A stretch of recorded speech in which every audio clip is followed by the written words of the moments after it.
Buenos días, doctora Charca, doctora Blanquita, y buenos días también a todos los que nos acompañan esta mañana. Bueno, me voy a tomar el atrevimiento también de dar mi sentido pésame al doctor Barriga por la pérdida irreparable de su suegra. El tema de tratar, como se mencionó al inicio, se titula Pterigium primario, recidivante y simblefarum. Un momento. Ya, ok. Bueno, vamos a empezar recordando que la palabra pterigium proviene de una palabra griega, teros, que significa alas, esto debido a la estructura macroscópica que va a presentar. El pterigium, como sabemos, va a ser una proliferación fibrovascular benigna en forma de cuña de tejido conjuntival vulvar que se va a extender hacia la córnea, como podemos ver en la imagen, ¿no? El fin va a ser que esta estructura va a llegar hasta la córnea. En cuanto al pterigium, vamos a poder ver que vamos a distinguir tres partes en ellas. Vamos a tener la cabeza, como vemos en la imagen, la cabeza o ápice que va a estar adherido a la córnea, va a ser plana, grisácea y avascular. En cuanto al cuello, esta va a ser una estructura que va a conectar la cabeza y el cuerpo. Y es aquí donde vamos a hallar finos neovasos que van a ser incipientes. En cuanto al cuerpo, podemos ver que esta va a ser la zona de mayor extensión del pterigium y en cuyo interior vamos a encontrar vasos que van a ser rectos y radiales con respecto al ápex o la cabeza del pterigium. En cuanto a la localización, esta es interpalpebrar, muy a menudo va a estar localizado de forma nasal, aunque también podemos encontrarlo con una localización temporal o una localización bitemporal o bipolar, como se menciona en la figura. Vamos a hablar un poquito sobre la prevalencia y distribución geográfica del pterigium. Como se sabe, el pterigium va a estar presente a nivel mundial, pero sin embargo va a ser mucho más frecuente en aquellas zonas o regiones que van a presentar climas cálidos y secos.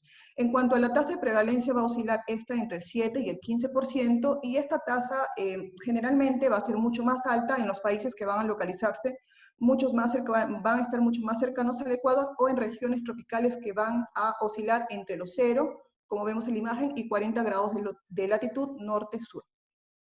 Esta imagen nos muestra lo que acabo de mencionar, ciertos países que van a estar ubicados en estos grados de latitud muy cercanos al Ecuador, y a esto se le va a conocer como el cinturón del pterigium. Este cuadro también, si lo miramos, nos va a presentar la tasa de prevalencia y va a hacer la comparación con los diferentes rangos de niveles de altitud. Es así como podemos evidenciar que a mayor cercanía del Ecuador, la tasa de prevalencia va a ser mucho más alta. Es también bien sabido que la radiación ultravioleta va a ser el factor etiológico más conocido, pero también se ha correlacionado la etiología del pterigium con alteración del gen supresor de tumores P53, la cual la radiación acumulativa que se va a generar al nivel del limbo va a alterar la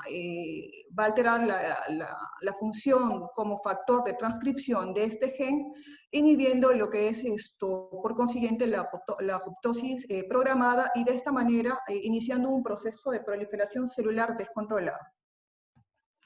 En cuanto a la importancia del pterigium en el Perú, es importante algunos datos que yo he encontrado, en las cuales se demuestra que a nivel de Lima urbana vamos a tener una tasa de prevalencia de aproximadamente el 2.6%, en comparación de Lima marginal, que se va a encontrar una tasa de prevalencia de aproximadamente el 11%. En áreas rurales se ha encontrado una tasa de aproximadamente el 31%. Este número de casos, por así decirlo, relativamente bajos a nivel de Lima urbana y Lima marginal, va a estar en relación con la menor radiación o exposición solar que vamos a tener en estas zonas, y las cuales van a estar presentes solo en una tercera parte del año, teniendo los picos más altos entre los meses de febrero y marzo. En las áreas rurales vamos a encontrar esta tasa de prevalencia mucho más alta, ya que en estas zonas vamos a tener por lo general una radiación perenne casi la mayor parte del año. Es así también interesante mencionar que el pterigium va a ser la causa de aproximadamente el 4% de ceguera bilateral a nivel de Lima marginal, y va a ser la quinta causa de ceguera a niveles de zonas como la sierra y la selva. Este dato también es importante mencionar porque la OMS el año 2003 estandarizó o aplicó una escala internacional de exposición, dándonos los siguientes niveles o rangos en los cuales variaba desde un valor de 2 a valores mayores de 11, en el cual valores menores a 2 nos indicaban un índice o un rango de exposición generalmente bajo, y valores por encima de 11 indicaban que el riesgo de exposición a la radiación era extremadamente alto. En nuestra zona, en nuestro país, vamos a encontrar índices inclusive mayores a 11. Esto en lugares como la Sierra Andina, y en especial en departamentos como Cusco, Junín, Huancavelica, Ayacucho, Apurímac, Ancash, Tacna, Huánuco, Arequipa y ciertas zonas de la Sierra de Lima.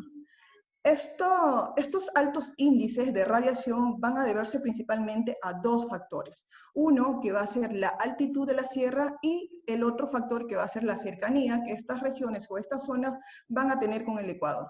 Entonces se concluye que a mayor altitud, mucho mayor el riesgo de exposición. Otro dato también que encontré es que se realizó un estudio de prevalencia a nivel de la Sierra de Ucayali, y en el cual se encontró que el terigium era la segunda causa de ceguera, solo por detrás de problemas como la catarata, con aproximadamente un 3%, un 7% de los casos, y el terigium era causante de aproximadamente el 30% de casos de problemas de baja visión. En cuanto a las causas y factores de riesgo, sabemos que el terigium va a ser una lesión proliferativa y va a estar muy relacionada con la exposición crónica a la radiación ultravioleta y muy en particular con los rayos UVB. En cuanto a los factores de riesgo, tenemos muchos factores de riesgo, pero voy a mencionar solo los principales. Tenemos a la edad. Se sabe que a mayor edad, mayor riesgo de presentar terigium, y sobre todo en edades que van a oscilar entre los 29 y 49 años. En cuanto al sexo, se dice que hay una predilección o una predisposición por el sexo masculino o el género masculino. En cuanto a la raza y la etnia, se han encontrado estudios que han relacionado una alta tasa de prevalencia de terigium con la raza afroamericana en comparación con la raza blanca. En cuanto a la genética, también hay estudios que demuestran que el terigium tiene un patrón de herencia autosómico dominante.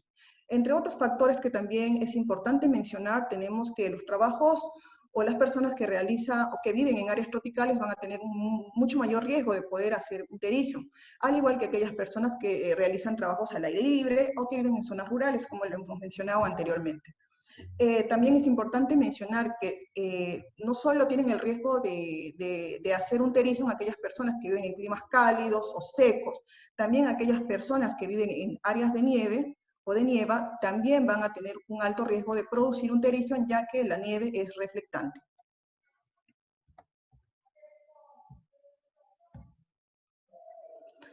Ya entrando a la fisiopatología del terigium, vamos a ver que el terigium va a estar relacionado con muchos mecanismos como posibles factores causales. Y sabemos que la radiación o la exposición crónica a la radiación va a ser el factor mucho más importante y el más conocido. Es así que vamos a encontrar que la luz ultravioleta va a estar localizado entre los 100 y 400 nanómetros del espectro de luz, como vemos en la imagen superior, y se va a dividir en tres tipos de acuerdo al daño biológico que estos pueden causar. Es así que vamos a encontrar radiación ultravioleta tipo A, tipo B y tipo C. Y también es interesante mencionar que la luz va a ser acumulativa. Y como se sabe, en sí la luz no es mala para el organismo. La exposición crónica es lo que va a condicionar el riesgo para poder tener diferentes tipos de patologías, y en especial poder nosotros tener problemas de terigium ocular.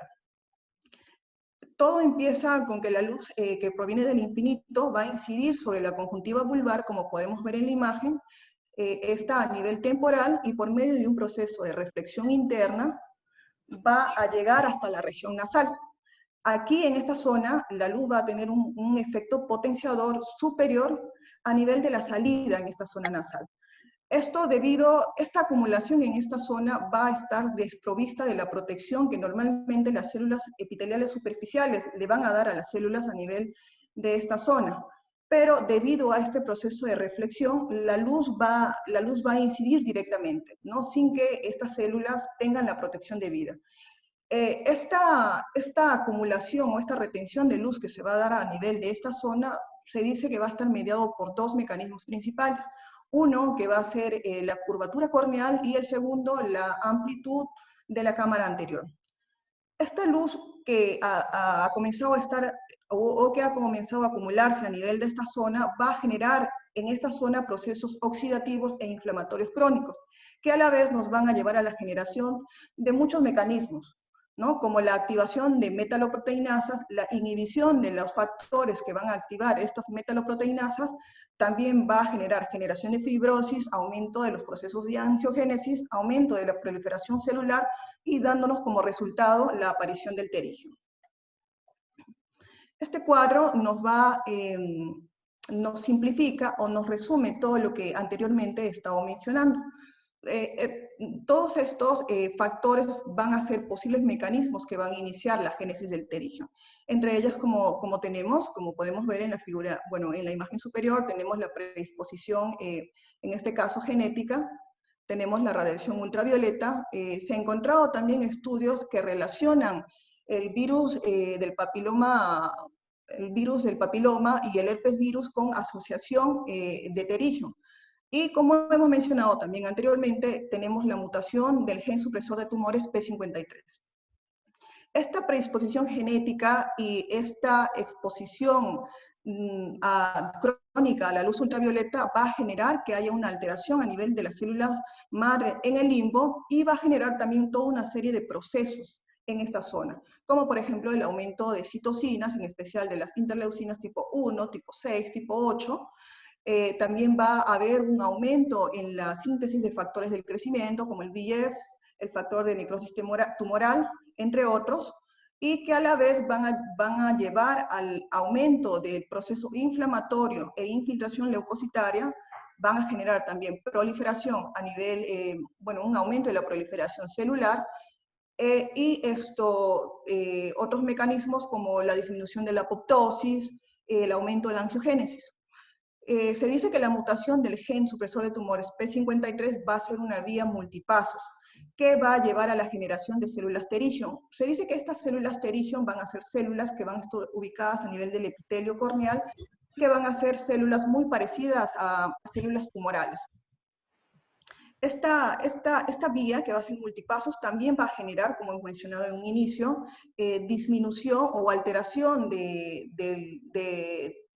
la función de este gen, que es un proceso de transcripción, ¿no? Llevándonos a una proliferación celular. Todos estos procesos que se han formado debido a la exposición crónica de la luz van a terminar en la aparición del terigio, ¿no?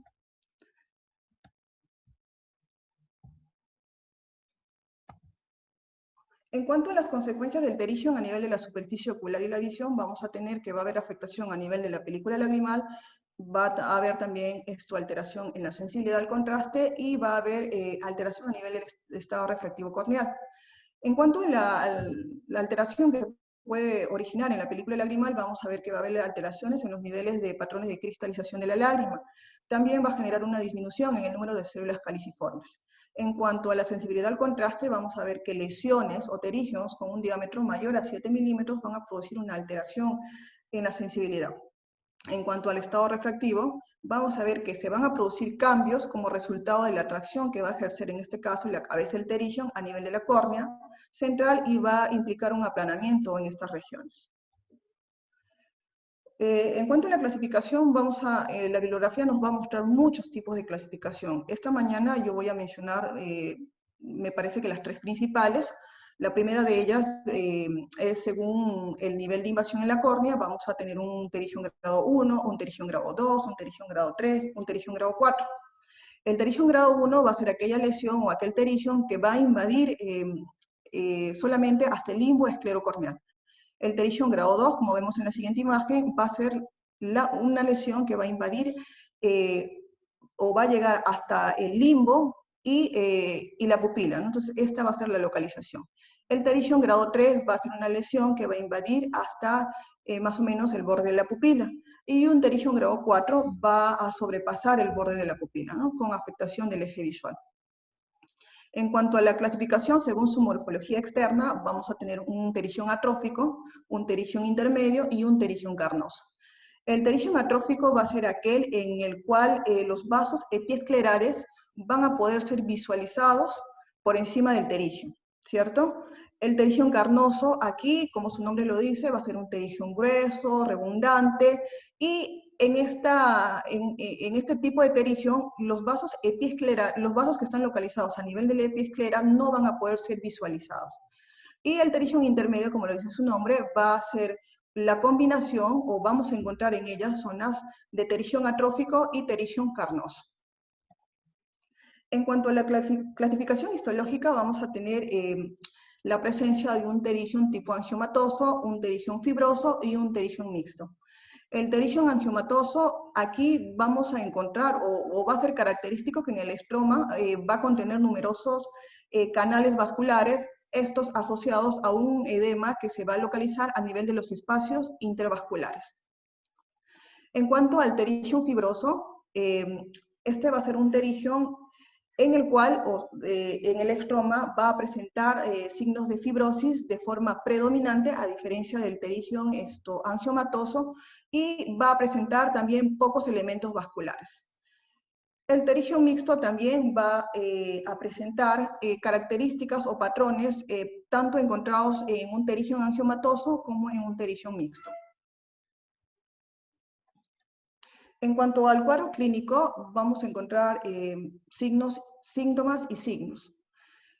Dentro de los síntomas, la mayoría, como se sabe, la mayoría de los terigiums pequeños cursan de forma asintomática, pero vamos a contar con presencia de algunos síntomas, entre ellos la irritación y la sensación de arenilla y cuerpo extraño, que es lo más frecuente que nos refiere el paciente en el momento de la consulta. Puede haber también afectación de la visión porque el terigium en este caso llega hasta la línea del eje visual. Podemos también encontrar inflamación intermitente y problemas estéticos como vemos aquí en la figura superior. En cuanto a los signos, vamos a encontrar que el terigium se va a componer de tres partes importantes que nos van a dar los siguientes signos. Vamos a tener la línea de Stoker. Primero vamos a tener la línea, vamos a tener el casquete. El casquete va a ser una zona vascular, como lo vemos en la figura que estoy mencionando. Va a ser una zona vascular en forma de halo que va a rodear el avance tanto del cuerpo como la cabeza del terigium. En cuanto a la línea de Stoker, esta va a ser un depósito lineal de hierro, como lo vemos en la figura y lo estoy mostrando, que se va a localizar a nivel del epitelio corneal y va preferentemente o se va a localizar a nivel de la parte anterior de la cabeza del terigium. En cuanto a los islotes de Fuchs, estas van a ser lesiones blancas o manchitas blancas muy bien delimitadas que se van a encontrar a nivel del avance del terigium hacia la parte anterior. En cuanto al diagnóstico y diagnóstico diferencial, si bien es cierto, el diagnóstico va a ser netamente clínico, ya que esta al momento de la consulta se va a evidenciar una apariencia clásica del crecimiento en forma de cuña que se va a extender hacia la córnea, ¿no? Eso va a ser de forma característico cómo vamos a poder visualizar y diagnosticar un terigium. Pero muchas veces el terigium no va a tener esta presentación clásica y puede tener una similitud con otras patologías, ¿no? En este caso, dentro de los diagnósticos diferenciales más comunes, vamos a tener que estas pueden ser confundidas con una pinguécula. Y estas vienen a ser degeneraciones a nivel de la conjuntiva. La pinguécula viene a ser una lesión proliferativa tisular elevada, benigna, cabe mencionar, que va a estar adyacente al limbo, pero que nunca va a sobrepasar hacia la córnea, ¿no? A diferencia del terigium. Entonces, esto es la patología con la que más podemos quizás confundirnos al momento de realizar el diagnóstico del terigium.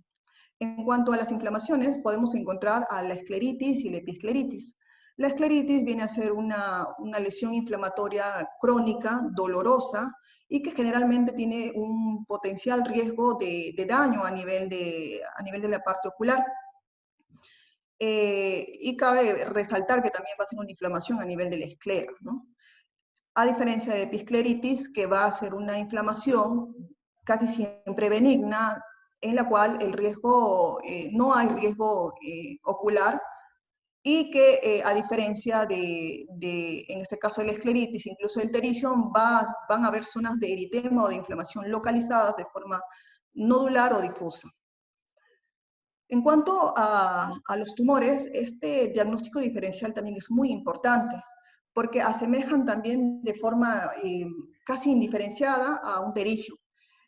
Dentro de los tumores vamos a encontrar tumores premalignos y tumores malignos. Estos tumores premalignos, aquí podemos encontrar, por ejemplo, a la neoplasia intraepitelial, que se dice que va a tener una forma de estructura gelatinosa, de bordes irregulares o imprecisos, que va a localizarse a nivel de la esclera o de la córnea, como vemos en la imagen, ¿cierto? Entonces, esto también podría hacernos pensar que estamos frente a un terigium, y no frente a una tumoración.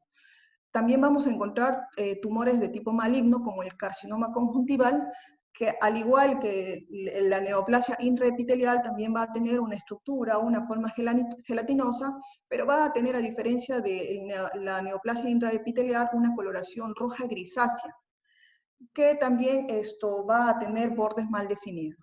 Entonces, pues casi siempre lo que se sugiere es que cuando nosotros vayamos a hacer una excisión de un terigium, también tomemos una muestrita para poder enviarlo a anatomía patológica y se nos haga el diagnóstico definitivo. Muchas veces, por la premura del tiempo o porque quizás no contamos en nuestras zonas con laboratorios para el estudio, entonces no solemos realizar la toma de muestras para mandarlo al laboratorio, pero en sí esto es muy importante, ¿no? Para poder saber con exactitud si hemos estado frente a un terigium o a un tumor, ¿no? Como vemos, tienen mucha similitud y a veces es indistinguible. En cuanto al tratamiento, vamos a tener el tratamiento médico y el tratamiento quirúrgico.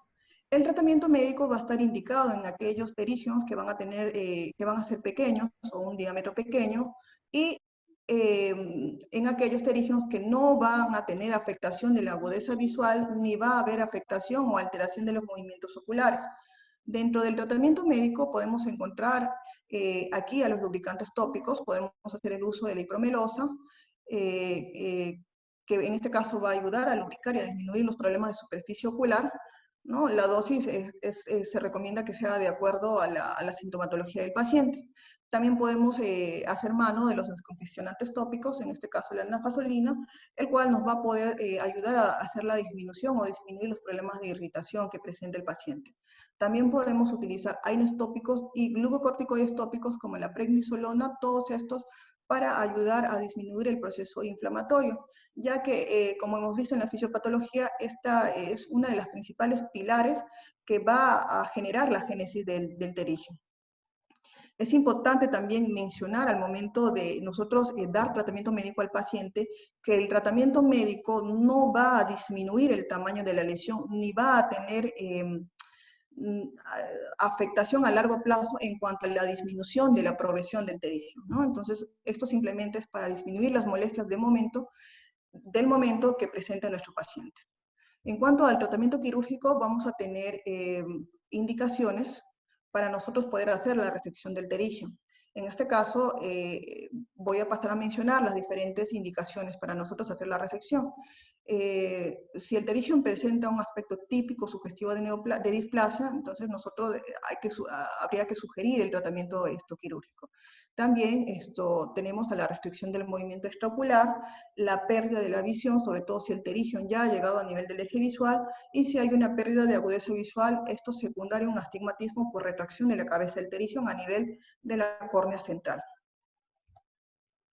En cuanto a los procedimientos quirúrgicos, estos van a depender netamente del oftalmólogo, pues este va a elegir la técnica basada en, minimizar la tasa de recurrencia, como hemos visto, tratar de disminuir también las complicaciones y lograr una estética óptima para el paciente.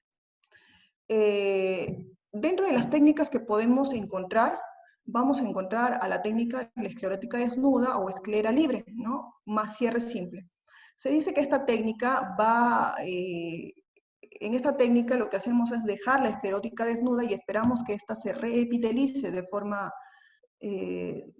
mientras esto haya, mientras corran los días, ¿no? Esto se va a reepitelizar de forma sola, sin ningún tipo de ayuda. Se dice que esta técnica también va a tener una alta tasa de recurrencia de aproximadamente el 80%, si es que sumamos a esta técnica de esclera desnuda el cierre simple.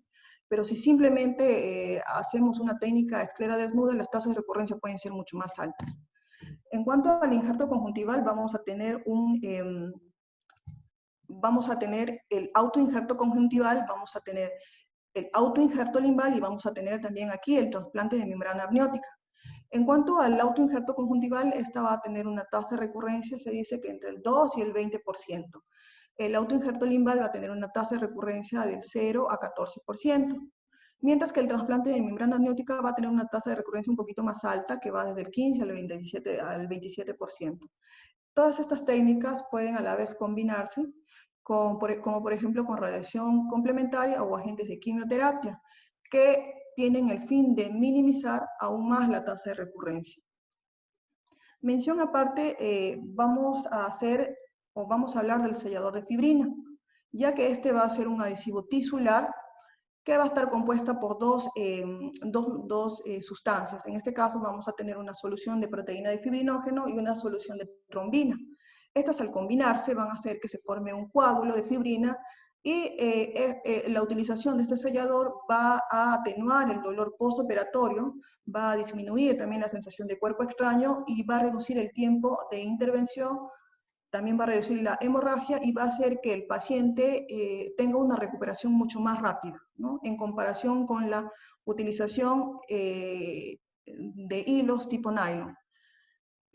También he leído sobre un estudio que compara este sellador de fibrina con la utilización del nylon. Este estudio compara incluso los dos tipos de selladores más comúnmente usados a nivel mundial, que es el sellador de fibrina tipo Tissue y el sellador de fibrina tipo Evicel.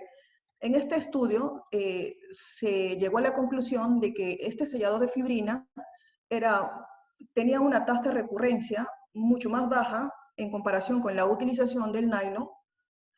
Incluso esto concluyó que la utilización del sellador de fibrina tipo Tissue era mucho mejor para prevenir las recurrencias en comparación con el sellador de fibrina tipo Evicel, ¿no? Esto como dato que encontré. Ahora vamos a pasar a describir en sí la técnica quirúrgica, ¿no? He traído 3 videos para mencionar o para indicar cuáles son las más frecuentes. La primera técnica es la técnica de esclera libre, con cierre primario más utilización de mitomicina C.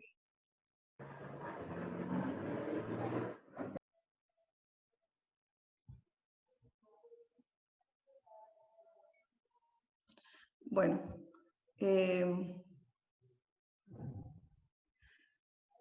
antes de comenzar el video, cabe mencionar que ya nosotros previamente hemos preparado nuestra mesa, hemos hecho la asepsia y la antisepsia a nivel de la zona que vamos a intervenir. Hemos colocado en este caso el tegadero o el adhesivo ocular, también hemos colocado el lefarostato y hemos también hecho la colocación del anestésico tópico a nivel subconjuntival. Aquí en el hospital solemos utilizar la lidocaína con epinefrina.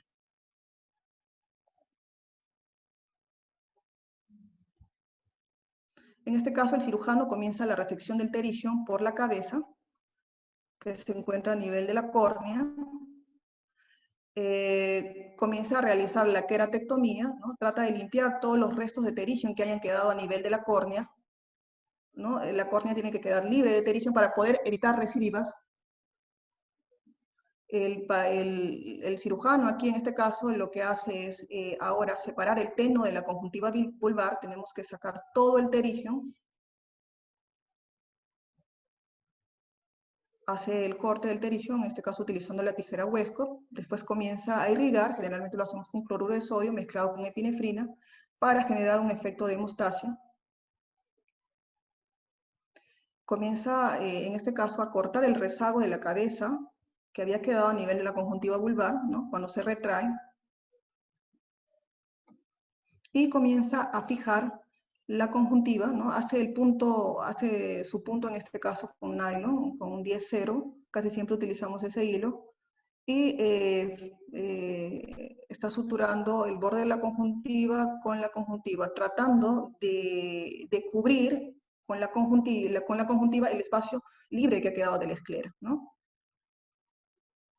Una vez que ha realizado los puntos, ahora suele pasar a la aplicación de la mitomicina. En este caso, lo que hacemos es cortar pequeños trocitos de la microesponja, los empapamos con mitomicina que ya previamente nos han preparado y lo colocamos en la bolsa que queda entre la conjuntiva que hemos liberado de Tenon y la esclera, ¿no? Lo dejamos aproximadamente unos 3 minutos, controlamos el tiempo, porque un exceso de tiempo nos va a traer complicaciones a nivel de la esclera o a nivel de la córnea. Pasamos luego a hacer un lavado profuso para sacar todo el resto de mitomicina que ha quedado. Esto es la primera técnica, luego pasamos a la segunda técnica, que es el trasplante de membrana amniótica.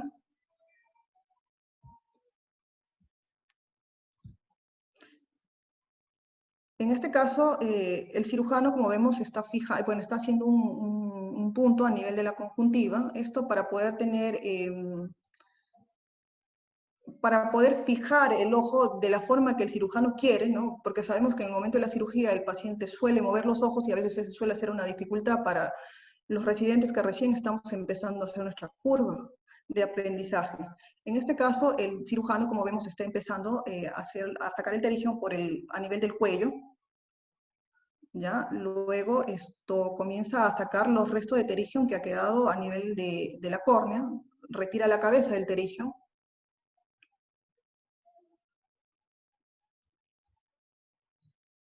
Como sabemos, es muy importante liberar y no dejar rastros de terigión, porque esto va a conllevar a que si no lo sacamos todo de forma completa, va a llevarnos a hacer recidivos. Está haciendo la queratectomía, está limpiando está sacando todo el terigión.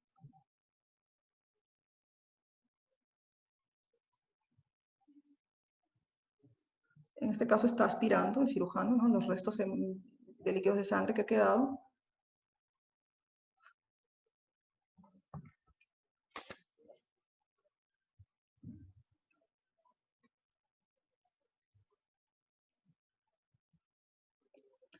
Aquí lo que el cirujano hace es, en pequeños trocitos de microesponja, ¿no? Los coloca debajo de la conjuntiva vulvar, me parece que están empapados de lidocaína, con epinefrina para poder hacer un efecto de hemostasia. Luego pues, procede a irrigar con cloruro de sodio y por consiguiente pasa ya a la colocación, en este caso, de la membrana amniótica. Separamos la membrana amniótica del adhesivo al que viene sujeto. Generalmente nosotros aquí en el hospital, y creo que la mayoría de residentes lo hacen, tratamos de sacar la medida exacta. En este caso sacamos un aproximado de la medida y lo cortamos, ¿no? Para que el diámetro de membrana amniótica que estemos sacando quede de forma exacta a nivel de la esclera que hemos dejado libre. Pero en este caso el cirujano utiliza toda la membrana amniótica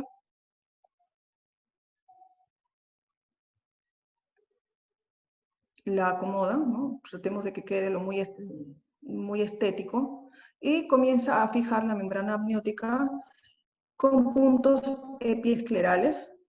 En este caso estoy utilizando el nylon, ¿no? Hace el punto superior e inferior para poder fijar la membrana y que no se nos pierda o se nos corra, como muchas veces nos ha pasado. Eh, el, el rezago o el sobrante de membrana amniótica, en este caso el cirujano lo va a colocar por debajo de la conjuntiva vulvar.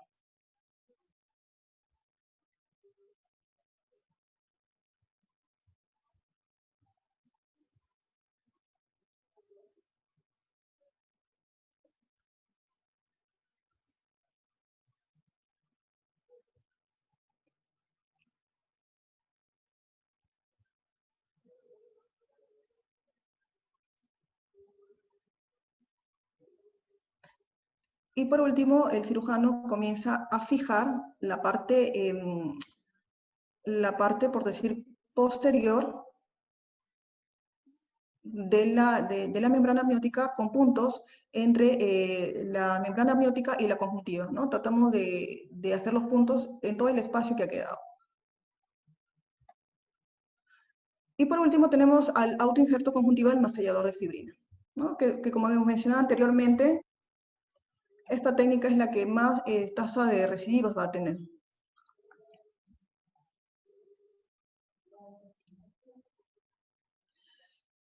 Aquí el cirujano comienza a hacer la resección del terigion por el cuerpo, ¿no? Entonces delimita la zona de terigion que va a sacar,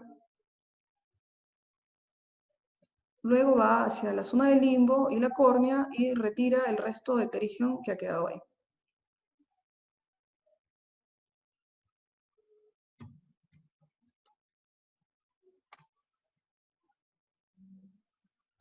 Una vez que ha liberado o que ha retirado el terigion, se va hacia la parte superior del ojo y retira la conjuntiva o el autoinjerto que va a utilizar para poder colocarlo a nivel de la esclera libre que ha quedado.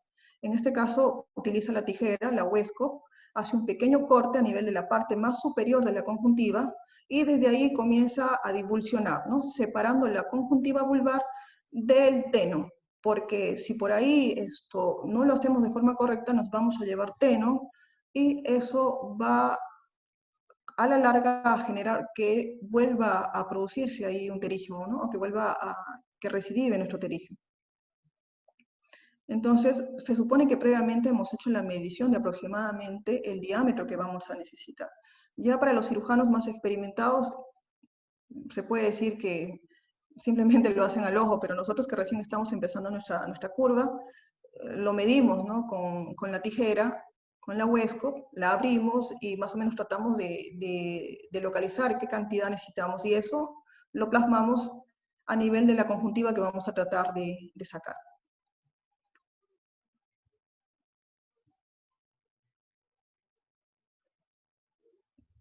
Como vemos, también está terminando de sacar todo el resto de terigio a nivel de la localización del limbo para que ya pueda colocar su membrana.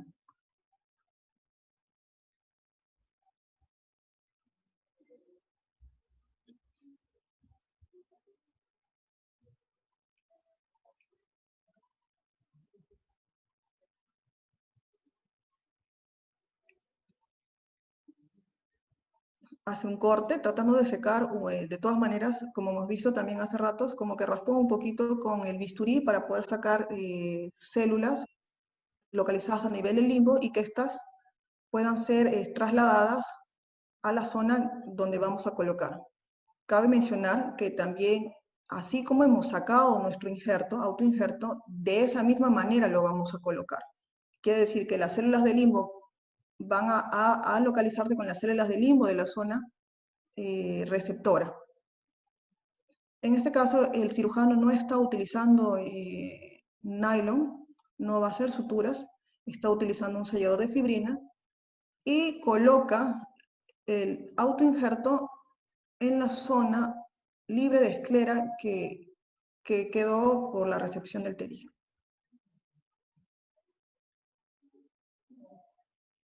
La verdad, verlo en video parece muy fácil, ¿no? Pero llegar a tener la destreza para poder realizar todo este procedimiento de forma correcta nos toma mucho tiempo. Aquí les traigo un par de artículos que, que nos indican en sí cuáles son los procedimientos que van a tener, que van a ser más efectivos o que van a tener menos riesgos para nuestro paciente, ¿no? Hay muchos estudios, si nos ponemos a buscar, realizados para el terigio, pero esta mañana yo les traigo 3. El primero de ellos se titula Autoinjerto conjuntival versus trasplante de membrana amniótica para el tratamiento del terigio, hallazgos de una revisión sistemática Cochrane, que fue publicada el año 2017 en el American Journal of Ophthalmology, en el cual se trataba, este estudio se realizó con el propósito de comparar la efectividad y los riesgos que conllevaban realizar un autoinjerto conjuntival versus un trasplante de membrana amniótica. Este artículo concluye que el autoinjerto conjuntival es muy efectivo y tiene una tasa de recurrencia muy baja en comparación con el trasplante de membrana amniótica en pacientes que habían sido operados 6 meses después, ¿no? Esto avala lo que anteriormente estaba mencionando sobre cuál es la técnica que nos va a dar menos tasas de recidiva.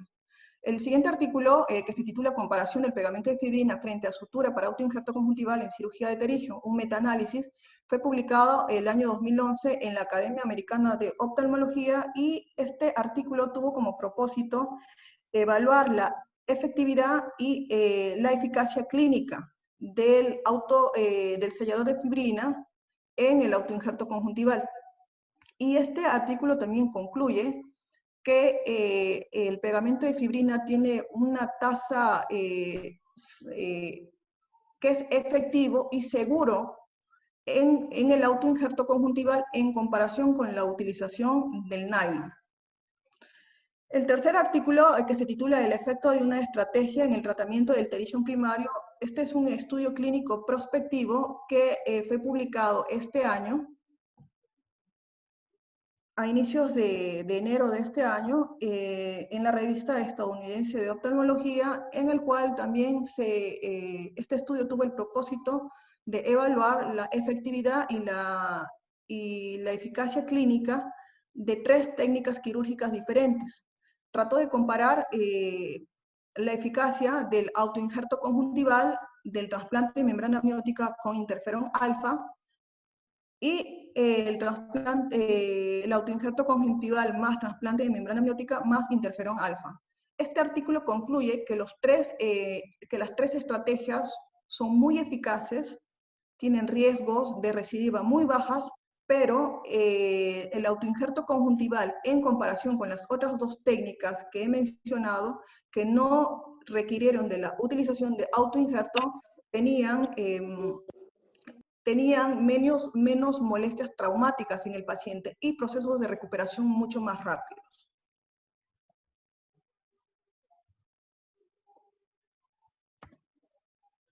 En cuanto ya al tratamiento postoperatorio, después de nosotros haber realizado la resección quirúrgica, lo que hacemos es oclusión compresiva del párpado previamente con la aplicación previa de un ungüento tópico, ¿ya? También podemos utilizar un colirio antiinflamatorio. Se dice que este colirio antiinflamatorio podemos utilizarlo hasta por un tiempo máximo de 4 semanas, ¿ya? También podemos hacer la utilización de un colirio antibiótico. En este caso, casi siempre utilizamos el ciprofloxacino a dosis de 1 gota cada 4 horas, y podemos utilizarlo por un tiempo de 7 días. Podemos también hacer la utilización de antiinflamatorios orales, esto sugiriendo o preguntando previamente al paciente si es que no es alérgico a ningún medicamento, y si es que no lo es, podemos de repente hacer la indicación de ibuprofeno por un lapso de 3 días o 5 días, dependiendo de cuánto dolor nos manifieste el paciente. Y también utilizamos las lágrimas artificiales. En este caso casi siempre utilizamos el hialuronato, que podemos tener un tiempo de aplicación hasta de 1 mes. En cuanto a las complicaciones, la principal que vamos a tener es el riesgo de recidiva, pero también podemos encontrar otras como el edema del injerto, granulomas conjuntivales, hemorragias subconjuntivales, quistes de inclusión epitelial. También podemos tener la presencia de DL corneoescleral, retracción o necrosis del injerto, lisis corneal escleral. Cabe mencionar que esta complicación de la lisis corneal o escleral y el DL corneoescleral van a ser complicaciones asociadas al uso de mitomicina, ¿no? Y una complicación que no es tan frecuente, pero sí puede tener consecuencias a nivel de la superficie ocular y de la agudeza visual, es el simbléfano. Eso con respecto al Terigium primario. Ahora, para ponernos a hablar un poquito del Terigium recidivante, se dice en sí que la definición de recidiva aún es controversial, pero podemos definir que cuando tras la cirugía se observa un crecimiento corneal mayor a 1.5 milímetros de tejido fibrovascular, estamos ante la presencia de una recidiva. Ahora, es importante también mencionar que el seguimiento para que nosotros podamos definir si ha habido recidiva o no, aún no está determinado, pero se sabe que el 90% de los casos de recidiva se va a dar entre el tercer y sexto mes post cirugía. Y también hay algunos estudios que indican que hasta un año después aún se puede producir un riesgo de recidiva. El pterigium recurrente va a diferir o va a ser diferente histopatológicamente del pterigium primario. Y estas van a tener más altas tasas de recurrencia a pesar de que se realicen intervenciones quirúrgicas posteriores. Y deben considerarse una entidad diferente al pterigium primario. ¿Ya? No podemos catalogarlos o mencionarlos como si fueran sinónimos. La recurrencia del pterigium puede ser el resultado de muchos factores, entre ellos, por ejemplo, una disección periférica inadecuada, un tamaño insuficiente del injerto, un injerto grueso con presencia de tejido teno o una fijación inadecuada. Los pterigios recurrentes también se van a considerar mucho más agresivos a diferencia del pterigium primario y clínicamente van a tener mucho mayor sintomatología.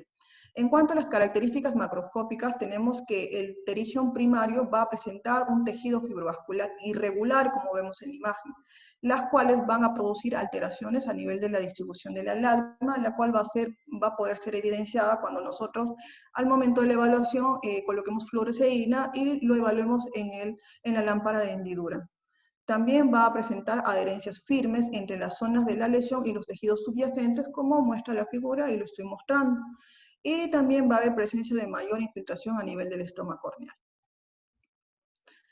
El tratamiento del pterigium recidivante en cuanto a la técnica quirúrgica, van a ser las mismas que hemos mencionado para el pterigium recurrente, ¿ya? Con la utilización de los coayudantes que también hemos mencionado. En cuanto al simbléfaro, el simbléfaro va a ser la adhesión en forma de puentes entre la conjuntiva vulvar y la palpebral que van a dirigirse hacia la córnea, como podemos ver en la imagen. Este simbléfaro puede ser total o parcial y esto va a depender del grado o nivel de adherencia que va a tener con la superficie ocular. En cuanto a la etiología, vamos a ver que el simbléfaro va a tener causas exógenas como endógenas. Entre las causas exógenas vamos a ver que va a estar relacionado o puede ocurrir post lesiones tipo quemaduras térmicas, quemaduras químicas o iatrogénicas, o postquirúrgicas, como lo hemos mencionado anteriormente. En cuanto a las causas endógenas, estas pueden ser secundarias a un pemfigoide cicatricial ocular, secundaria a un síndrome de Steven-Johnson, secundaria a una inflamación crónica, como una blefaritis crónica, o secundarias también a un proceso de infección, como el tracoma. En las lesiones del simbléfaro vamos a ver que va a existir una proliferación excesiva de los fibroblastos, va también a haber una alteración epitelial y una pérdida de células madre. Cabe resaltar que dentro de la clínica del simbléfaro vamos a tener enrojecimiento a nivel ocular, vamos a tener problemas de queratitis, va a haber limitación del movimiento ocular, también puede haber presencia de úlceras corneales y alteración de la película lagrimal. Quería mencionar que dentro del tratamiento vamos a encontrar el tratamiento médico y el tratamiento quirúrgico. El tratamiento médico es simplemente para aliviar la sintomatología del momento del paciente, pero el tratamiento tiene que ser quirúrgico. Y en este tratamiento quirúrgico va a ser el tratamiento de elección. Aquí lo que hacemos es liberar las adherencias. Lo primero es liberar las adherencias fibroconjuntivales que se han producido y la colocación de autoinjertos que pueden ser estos conjuntivales autólogos o colocación de membrana amniótica. Se dice que también esta etiología, esta patología va a tener altas tasas de recurrencia y si en un primer momento de haber realizado el procedimiento quirúrgico no hemos podido hacer la recepción completa de estas adherencias o no hemos logrado el éxito que hemos querido en un primer momento, podemos volver a tener una reintervención 6 meses después, es lo que se sugiere. Y siempre y cuando el ojo no presente en el momento problemas de inflamación aguda. ¿ya? El ojito tiene que estar libre de inflamación para nosotros poder volver a indicar una nueva recepción quirúrgica.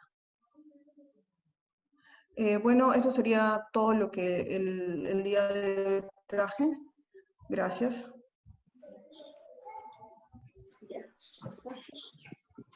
Excelente ponencia, Cintia. Es muy importante ya que el pterigium es una de las primeras cirugías a la que ingresan los residentes de primer año, ¿no? Y bueno, es muy importante conocer por qué razón se forman estos, ¿no? Muchos de los pacientes que nosotros hemos tenido eran trabajadores de campo, eran tal vez vendedores, ¿no? Personas que siempre trabajan y están a la exposición, ¿no? Vamos a ver si tiene, bueno, todavía no hay preguntas acá en el chat. No sé si tendrá algún comentario el doctor Barriga, la doctora Rocío. O, bueno, también nos acompaña el doctor José Velasco Stoll. El doctor José es el presidente del capítulo de oculoplástica de la Sociedad Peruana de Oftalmología, ¿no? Es para nosotros un honor tenerlo con nosotros. A ver si tuvieran algún comentario o alguna opinión. Sí. Muy bien, Cintia, por la exposición, gracias. Nos has dado un poco de cada tema.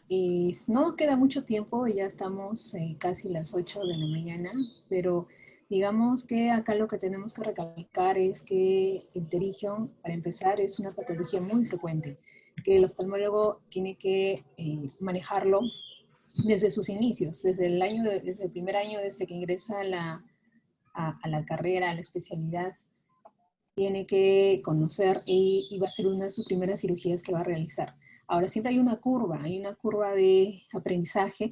Hay varias técnicas que conocemos hasta ahora, y finalmente la técnica que mayor manejen ustedes, o cada uno, o el cirujano, es con la que va a resolver en estos casos. Por ejemplo, hay doctores antiguos, maestros que realizan hasta hoy día, podría decir, la rotación conjuntival, por ejemplo, y les va muy bien. No tienen recidivas o muy pocas, como si fuera un autoinjerto. Entonces, siempre va a depender de la mano quirúrgica también del cirujano, pero ustedes y nosotros todos debemos conocer todos ellos para finalmente saber con cuál nos va mejor. Ahora, la fibrina, la última técnica que tenemos, la trombina, la fibrina, sí, pues nos ayuda mucho porque no hay puntos y va a tener mejor recuperación el paciente, no va a tener esa molestia de sensación de cuerpo extraño, tampoco, y además todo el proceso de recuperación, el tiempo de recuperación también va a ser menor. Ahora, lo que sí quería saber, por ejemplo, en nuestro hospital no estamos operando pterigium por la pandemia, pero en general en la curva de aprendizaje es algo que siempre nos ha preocupado, y en el INO, por ejemplo, operan bastantes casos desde un inicio. El residente de primer año me parece que se encarga todo el turno, tiene todos los pacientes programados, y el residente de primer año los realiza todos hasta acabar. No sé, me parece que eran, no me atrevo a decir el número, pero eran bastantes, y eso era el primer mes. Y no sé, el otro Velasco nos puede comentar algo, porque a todos los residentes les va a servir, y cómo va progresando ese tiempo quirúrgico, que es importante también para el paciente estar con el ojo abierto 2 horas al comienzo, después, cómo debería ser en un residente. En el INO que se maneja bastante eso. A ver si nos puede apoyar el doctor Velasco en ese punto. Sí, buenos días. Bueno, lo que tú dices es cierto, ¿no? Bueno, he escuchado atentamente toda la clase. Felicito a la residente que lo hizo, en realidad, bastante bueno. Ya, sobre este punto, ¿no? En realidad, el pterigium es una cirugía que muchas veces se hace en los hospitales, en los servicios de oftalmología, donde hay residentes que están en enseñanza, porque de una u otra manera les enseña a tener mejor capacidad quirúrgica, maniobrabilidad quirúrgica, ubicarse en la lámpara de hendidura, perdón, ubicarse en el microscopio quirúrgico, ¿no? Entonces, eso toma un tiempo. Entonces, inclusive hay artículos que hablan sobre las recidivas hechas en los médicos que están en entrenamiento versus los médicos que están ya que están entrenados, ¿no? Inclusive yo, una de las tesis que hice fue esas en México, ¿no? donde demostré que claramente la gente que estaba en entrenamiento pues tenía mucho más recidiva, ¿no? Y la gente que dejaba de hacer esto, tenía menos experiencia, tenía más recidiva, ¿no? Entonces, obviamente, pues, el hecho de estar con el residente que está aprendiendo es básico, ¿no? En el INO es cierto, pues el residente de primer año es el que afronta la mayor cantidad de cirugías sobre pterigium, ¿no? Pero solamente pterigium primarios, ¿no? Inicialmente, cuando empiezan la residencia, los residentes primero hacen lo que es cirugía experimental. A la parte de eso, pues comienzan a hacer cirugía de pterigium y van haciendo paso a paso. No es que empleen toda la cirugía primero, ¿no? Yo recuerdo que inicialmente, cuando yo era residente de primer año, pues me acuerdo que inclusive, ¿no? En el primer mes, primero hacías ubicadas en la hendidura, después ibas viendo puntos, ¿no? Y poco a poco te iban dando pasos, igual que una facomulsificación, ¿no? Una cirugía de catarata en la cual poco ibas haciendo la cirugía hasta que llegas al final, ¿no? Igualmente sucede lo mismo en el hospital. En el INO pues se pueden operar 10 pacientes por turno, 15 pacientes por turno.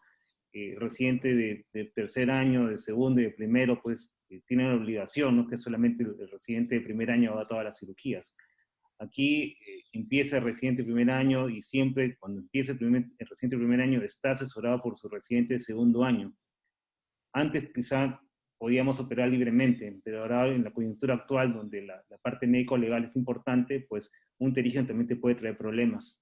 Entonces, en el hospital está claramente definido que los residentes no pueden operar solos. Siempre están operando con un médico que está a su lado y está con alguien que le está orientando, sobre todo en los primeros meses. Luego de 2, 3 meses ya el residente tiene mucho más experticia en la cirugía y puede operar solo. Pero siempre cuando tenga dudas, pues tiene que estar consultando. La consulta es permanente, ¿no? Por eso es que en el hospital, bueno, ahí se opera muchísimo bueno, se operaba muchísimo antes de la pandemia, ¿no? Pero siempre bajo vigilancia, ¿no? Eso es mi opinión en cuanto a lo que es lo que debe ser un residente. No sé si puedo comentar algo sobre la exposición, sobre las cosas que me han llamado la atención. ¿Puedo comentar? Sí, claro. Sí. Sí, doctor. Mira, primera cosa que quisiera comentar es, generalmente las técnicas quirúrgicas están orientadas pues a no solamente retirar la cabeza del pterigium y quitar un poco del tejido, ¿no? Claramente está demostrado que el pterigium no solamente, como está muy bien definida en la patología, ¿no? Que es una degeneración elastótica, ¿no? No solamente es eso, ¿no? Hay una serie de componentes que se harán en la fisiopatología que encierra el pterigium, que no tiene que estar únicamente en la conjuntiva, sino también tiene que ver el tenon. Es por eso que las técnicas están orientadas a no solamente retirar la cabeza y retirar un poco de conjuntiva, sino ver claramente y demarcar claramente la zona donde empieza la región pirovascular. Ahí visto que tú pusiste una clasificación que no era sobre la invasión corneal, que casi todo el mundo la emplea, sino es la clasificación en cuanto a la claridad de la vasculatura del pterigium, ¿no? Entonces, si uno se basa en eso, ¿no? Uno puede plantear más o menos qué vasos y qué tejido es anormal alrededor, ¿no? Si se acuerdan bien, la fisiopatología está dada, pues, que hay un aumento de vasos, porque la alteración de la luz ultravioleta va a generar estos cambios a nivel de producción de citoquinas y factores de crecimiento, ¿no? Como el VEGF, que es el más estudiado, ¿no? Entonces, por ahí, tienen que ver bien los vasos que están creciendo hacia la cabeza del pterigium, ¿no? Y esos son los que tienen que retirar. Inclusive retirando la conjuntiva, ustedes tienen la obligación de retirar 1 milímetro más de conjuntiva por debajo, o sea, 1 milímetro más de tenon por debajo de la conjuntiva. Entonces, hacen una cirugía de una u otra manera como si fuese una lesión tumoral, ¿no? De tal manera que quiten buena cantidad de tenon también, sin desnudar completamente el tenon. Cuidado con eso, ¿no? ¿Ya? Y si ustedes revisan también literatura, una de las técnicas que tiene la menor recurrencia es la técnica que emplea el doctor Lawrence Hirsch. Lawrence Hirsch es un autor australiano que ha escrito ya 2 muy buenas revisiones, una en el año 2003 y otra en el año casi 2012, 2013, que está en el Survey of Ophthalmology, que habla sobre diferentes técnicas, y revisa todas las técnicas en su primera revisión, y eso es de lectura obligada a un residente de primer año, ¿no? Y en la técnica que él hace una técnica que se llama Perfect. Esa técnica Perfect es una cirugía extendida, ¿no? Es una extracción conjuntival extendida que prácticamente llega hasta la plica semilunar. Acuérdense que el pterygium está prácticamente plegando toda la conjuntiva hacia la córnea, ¿no? Llevándose gran parte del tejido que va de la carúncula hacia el limbo, ¿no? Entonces hay que reposicionar esto en su sitio. Y esa es una de las claves en cuanto a lo que es recurrencias, ¿no? Yo creo que inclusive los videos que presentan, que son dados son videos extranjeros, pues presentan videos de pterigiones que son pequeñísimos. Ustedes ven eso y dicen, bueno, qué fácil es operar eso, ¿no? Pero cuando uno ve los pterigiones que estamos operando acá en Perú, pues son diferentes, ¿no? Pero eso también es importante ver, ¿no? Yo, por lo menos, cuando presento esta clase con los residentes, yo presento las cirugías que hacemos acá, ¿no? Yo tengo filmado eso aquí, bueno, presento los pasos, todo, ¿no? Y es diferente, ¿no? Respecto eso es en cuanto a las técnicas. La técnica que yo aprendí fue esta, ¿no? Autoobjeto conjuntival, ¿no? Y yo después he modificado la técnica a un perfect modificado, ¿no? Porque no lo hago como el Dr. Hitch, pero mi técnica preferida es esa, donde el éxito de la cirugía es un porcentaje de 1 de cada 1000 recidiva, ¿no? Entonces, por eso es que yo prefiero mucho esa técnica, y es la que más enseño a los residentes también. Lo otro es el uso de suturas o no suturas. No, suturas versus pegamentos tisulares. El uso de pegamentos tisulares es casi como mandatorio. Si ustedes se dan cuenta, la literatura escrita en los últimos 5 o 6 años habla y apoya el uso de pegamentos tisulares. Pero ojo, ¿no? Estamos en un país que tenemos muchas crisis, ¿no? Y el uso de pegamentos es caro, ¿no? Hay centros donde tú puedes operar y obviamente aquí en las salas de operaciones y te dan el pegamento tisular con un pago adicional, pues, ¿no? Pero si no tienen esa posibilidad económica, hay que hacer de todas maneras suturas. ¿Ya? Voy a tener un poquito en eso, disculpen que me meta un poquito con esto, pero las suturas ya se estableció un estudio también del año 98, ya estoy hablando de hace más de 20 años, sobre la capacidad que tiene el uso de nylon o el uso de poliglicólico, ¿no? Obviamente usar nylon trae mucho más recidiva que usar poliglicólico, ¿ok? Eso es en estudios después de 1 o 2 meses. ¿No? ¿Por qué? Porque el nylon se queda y el nylon trae vasos. Yo sé que el nylon lo emplean mucho en pterygium y eso también yo lo critico mucho en el hospital, ¿ya? Porque el nylon lo están empleando para de una u otra manera sacar un poco más de mano en referencia o más experticia para poder manejar el nylon para la cirugía de catarata, ¿no? Pero de por sí, en mi opinión, no deberían usar nylon para una cirugía de pterygium, deberían usar poliglicólico, porque a la larga, pues, es mucho más fácil retirar, muchas veces se cae solo, ¿ya? Y eso es lo que siempre aprendimos, los médicos antiguos, yo creo que la mayoría emplea poliglicólico antes que nylon, ¿no? Entonces, el estudio acá vale la pena que lo revisen, está en el acta de Escandinava del año 98, del año, perdón, 96 o 98, ¿ya? Y si no, si quieren se los paso, ahí claramente define las etapas de la progresión de pterygium, de la recuperación de pterygium y el tipo de sutura empleada, ¿no? Y no venir de frente a hablarme, pues, nos vamos a comparar la sutura de nylon con pegamento tisular. Obviamente el pegamento tisular va a ser mejor porque no molesta y todo eso, ¿no? Pero una vez conversando con el doctor Serrano, que es el que más ha operado pterygium, que modificó la técnica de pterygium, porque la técnica de pterygium original fue hecha por Kendall, pero fue modificada por el doctor Serrano en Barraquera, acá en Colombia, ¿no? Hablando con él, yo le mencionaba mucho este tema hace unos 10 años o 15 años más o menos que conversé con él, y le mencionaba sobre las molestias que tenía las suturas, ¿no? Y una de las cosas que más molesta al paciente es la sensación de cuerpo extraño y enrojecimiento de la vista, ¿no? Entonces él me decía, doctor, lo que tiene que hacer usted es muy simple. Usted, cuando corte el hilo de las suturas, córtale con un bisel, ¿no? Y no lo corte tan pequeño. Entonces, si tú cortas la sutura como si fuese un biselada, el corte de la sutura, cuando estás cortando, ya hiciste el nudo y vas a cortarlo, pues esa sutura se pega a la superficie ocular. Y el otro tip que él me dio, y eso lo comparto con todos ustedes, porque nadie habla de esto, es que las suturas no las hagan tan cortas, ¿no? Puede ser 2, 3 milímetros, ¿no? Que no sea tan cortita porque eso ayuda a que tenga brazos y se pegue. Entonces, con eso van a solucionar el problema de la sensación de cuerpo extraño y enrojecimiento, ¿no? ¿Ok? Y otra cosa que me dijo también es, cada sutura, o sea, cada sutura y los lazos de la sutura tienen que ser perpendiculares al limbo. Entonces, si ustedes hacen eso, les va a tomar un poquito más de tiempo, pero van a tener pacientes que van a tener menos inflamación y mejor calidad. Y si no quieren hacer eso, bueno, usen pegamento tisular o usen un lente de contacto también, ¿no? Que son bastante buenos para estos casos, ¿no? Entonces, esa es mi opinión respecto a lo que es pegamento tisular y suturas, ¿no? Bueno, hay mucho que comentar, ¿no? El tema es muy grande, ¿no? La técnica quirúrgica en pterigium recurrente, pues no es la misma, ¿no? O sea, escuché en clase que es la misma técnica que pterigium primario, y realmente no lo es.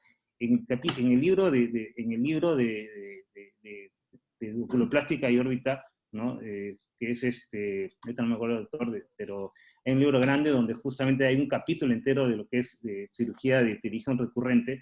Claramente mencionan que la técnica varía más porque hay que hacer mucho mayor limpieza, hay que dejar la esclera desnuda completamente, ¿no? Quitar el teno que está fibrosado, y los puntos tienen que ser completamente episclerales, en su mayoría, y tienen que tener mucho cuidado en liberar el músculo, ¿no? Y para el simbléfaro, como correlato, no todo se soluciona con injertos, ¿no? Hay que hacer setaplastías ahí, porque obviamente colocar un injerto puede traerles problemas, ¿no? Al momento de retirar todo, pues pueden tener problemas.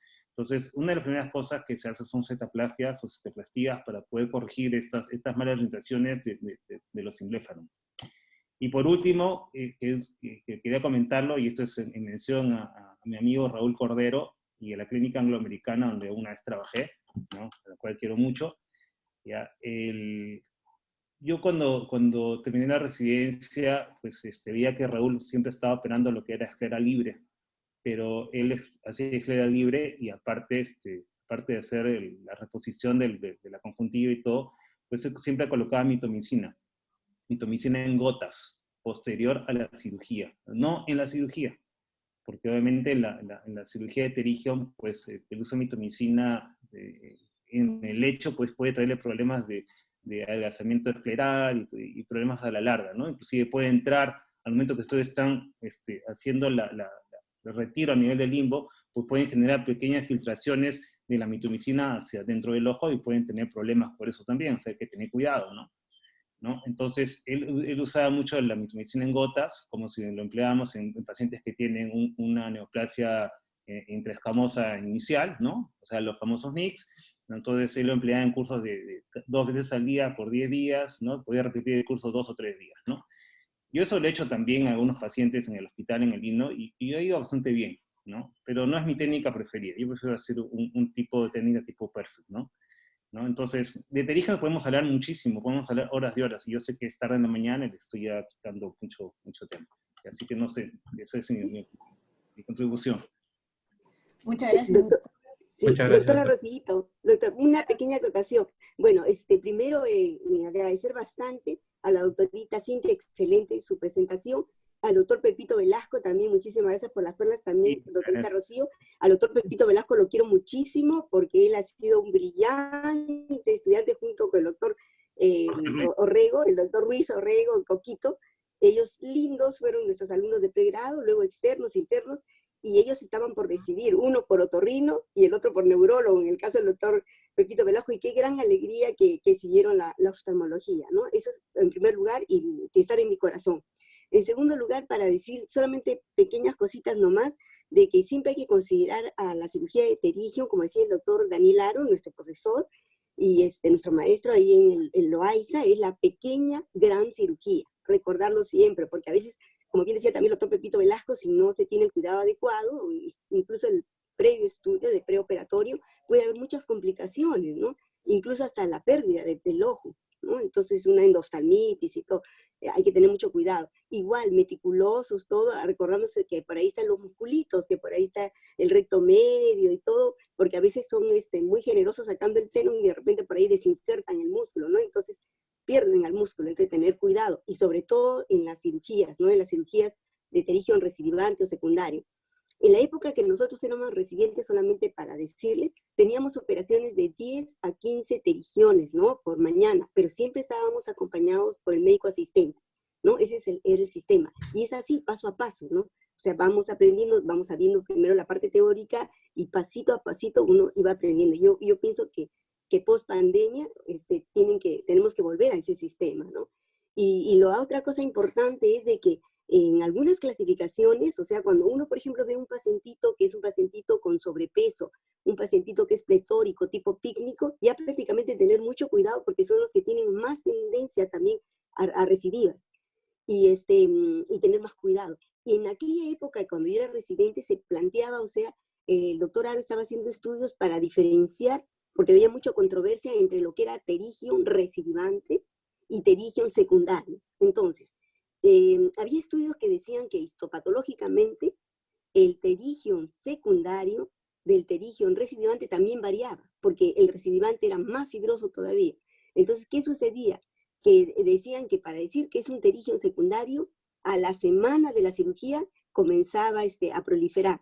Y en cambio, para decir un pterigium recidivante era después de los 15 días. Digamos que era más o menos así la discusión y con estudios histopatológicos y todo, ¿no? Simplemente para que sepan la historia, ¿no? Ahora ya prácticamente se dice pterigium recidivante. Otra cosa importante que escuché en la escuela española, que últimamente, o sea, que decían para considerar que ya es una recidiva, no esperar que invada el limbo, ¿no? Que invade el limbo para adelante, no. Ya hay una recidiva en fase conjuntival, o sea, le llaman así. ¿Por qué? Porque te vas a dar cuenta que hay una proliferación fibrosa, ¿no? Que ya va, a las pocas semanas o meses, ya va a proliferar más y definitivamente ya se va a invadir el limbo y más. Entonces, recordar eso, que hay fase conjuntival también, aparte de la clasificación que muy bien ha hecho Cintita, ¿no? Y bueno, y por otra parte, decirles de que, como bien dijo la doctorita Rocío y el doctor Velasco, depende de la técnica quirúrgica que uno esté adecuado, ¿no es cierto? Que uno sepa más, que uno tenga más experiencia para tener un éxito adecuado. Por ejemplo, lo que hace Raulito era lo que hacíamos también en el hospital. O sea, en algunos pacientes hacíamos el protocolo con la mitomicina 2 veces al día por 5 días, aparte de antibióticos con corticoides, ¿no? Que se daban también y ha habido buenos resultados. Entonces sería bueno hacer más estudios para ver, de acuerdo a las técnicas que se está utilizando, cuál es la que tiene más tendencia recidiva en nuestro hospital, por ejemplo, también en el Lino, ¿no? Y tener casuísticas comparativas. Y otra cosa importante que ahora con la apertura de Loaiza Sin Fronteras, hemos podido apoyar, por ejemplo, a PAMS, Peruvian American Medical Society, Sociedad Médica Peruana-Americana, proporcionando las membranas amnióticas al doctor Miguel Pro. Y él ha hecho cirugías a pterigiones grandes con simbléfanos primarios en pacientes de Iquitos, de la selva, del río Momón, ¿no? Entonces son pterigiones, pero bien, bien fibrosos. Entonces él hacía antes autoinjerto, pero ahora está haciendo con membrana amniótica y nos manifiesta, ha mandado fotos, todo, que muy bien le está yendo, sobre todo de que después él los va a revisar posteriormente porque va cada 6 meses o al año. Entonces sería bueno también que le vamos a decir a él que lo publique, ¿no? Porque es bien, bien interesante lo que está haciendo él allá en la selva, ¿no? O sea, viniendo desde Estados Unidos para hacer esa obra, ¿no? Esa obra bonita, esa obra buena. Bueno, y finalmente, nuevamente, muchísimas gracias. Como dice el doctor Pepito Velasco, hay muchas cosas que comentar, muchos detalles, pero siempre teniendo cuidado con este tipo de cirugía, ¿no? Y gracias, doctorita Rocío, gracias, doctorita Cintita, y nuevamente, Pepito, lindo, te esperamos muy pronto en los siguientes temas, y muy orgullosos de todo lo que has alcanzado. Bendiciones, sí. Felicitaciones, y gracias a todos. Muchas gracias.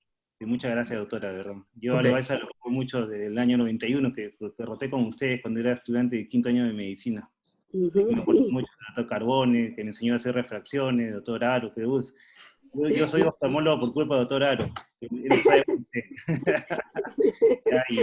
y he visto qué lindo, Pepito, sí, de verdad, a Loaiza lo llevo en mi corazón y siempre lo llevaré en mi corazón. Muchas gracias por la invitación. Muchísimas gracias. Igualmente nosotros tenemos en el corazón. Ok, ya nos hemos pasado de la hora. Bueno, gracias, doctor Giancarlo. A todos muchas gracias por... Solamente mencionarles algo chiquito, si ven algo extraño, un tejido diferente, lo han programado como pterigium, deben enviarlo a patología, sin pensarlo, siempre puede ser cualquier otra, un tumor benigno, maligno, hay que enviar a patología la muestra. Ahora, creo que había preguntas de dónde consiguen membrana amniótica. En el Hospital del Niño lo venden y afortunadamente en el Hospital Loaiza lo están preparando también. Entonces, no sé, en Arequipa, la pregunta viene desde Arequipa, allí no sabría dónde, si el doctor Velasco sabe dónde. Sí, Rosito. Hay sobre esto un tema. En membrana amniótica hay 2 tipos, la liofilizada, que la venden en el Hospital del Niño, y la criopreservada, ¿no? Las calidades son totalmente diferentes por ese caso, ¿no? Las propiedades y las calidades son, y ojo con las propiedades, ¿ah? Porque las propiedades que se emplean de memoria amniótica que están en los artículos la mayoría son para criopreservadas, ¿ok? Entonces, la liofilizada la venden en el niño. Las criopreservadas, hay una empresa que las hace, que se llama Rexel, y no es para hacerle una propaganda, pero se puede conseguir a muy buenos precios para los que son hospitales, ¿no? Entonces, yo le voy a pasar a Rocío, el interno le va a pasar la data para que lo puedan tener. Y lo pueden pedir también desde Arequipa, me parece. Sí. Por otro, doctor Velasco, doctor Pepito, por otra parte, si gustan, el Hospital Loaiza también puede ayudar y colaborar, enviar, porque no les digo que para la admisión del doctor Pro, o sea, gratuito, ¿no? O sea, lo donan, y le va muy bien al doctor. Entonces, de repente, de hospital a hospital, pueden hacer el pedido, ¿no? Para los pacientitos. Entonces, sí, porque lo preparan, o sea, y gratuito, lo donan. Y me parece que si la calidad debe ser un tipo de criopreservada, deben tener ustedes, Sí, la que va en líquido, sí. ¿no? También. La preparación debe ser, no la he visto, no la conozco, pero me gustaría probarla también, así que voy a pedirle Pepito, avísanos y para hablar con este microbiólogo, ¿no? Se hace la gestión y para poder proporcionarle. Sí, deberíamos hacer una clase de esto para poder hacer la masificación de lo que están haciendo ustedes allá. Eso sería muy interesante. Sí. Ok, recordarles que mañana el tema es malposición palpebral, entropión, ectropión y triquiasis. Va a estar a cargo de la doctora Rocío Charca a las 7 de la mañana. Entonces nos vemos excelente. mañana. Muchísimas gracias. Listo, muchas gracias a todos por su participación. Gracias. Mañana. Muchísimas gracias. Nos vemos. Excelente.